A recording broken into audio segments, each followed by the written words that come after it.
Did you know proper crime scene investigation starts with observation? Before entering the crime scene, before touching anything, before getting to the heart of the scene itself, observation. Look for things that are out of place. Take photographs of everything as you enter. Don't touch anything until you are sure you're finished processing that area. In the cases of Sheena Morris, Kayla Skeen, Michelle O'Connell, crime scene investigators in those cases did not do a thorough job. They did take a lot of photographs, and when I studied those photographs in all those different cases and the police reports, I observed a lot of things that they never even brought up. Kayla's case with the hanging of an electrical cord from a tree, the way the knots are tied in the tree, the way the knot is tied around her neck, the marks on the bottom of her shoes that are consistent with something from the floor of the trailer, that if it was so easily transferred from the floor of the trailer to her shoes, that same substance would be lost as she walked through the grass. So why is it still on her shoes?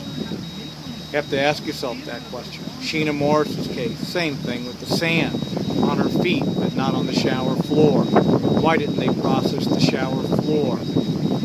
Michelle O'Connell's case, the gunshot to her face is not consistent with a self-inflicted gunshot wound. Why are these crime scene detectives not answering these questions? Why are they not investigating further? Why are they allowing an agency to cover up what is obvious? Murder. Is this fair to these young women? Why should these crime scene investigators remain in the positions they're in? Are they even qualified? Maybe they're not. Maybe all they know how to do is take pictures. But in doing the pictures, taking the pictures, they have allowed themselves to be wide open to observe the mistakes they've made by a professional. That's what you should have in your crime scene agencies around the country.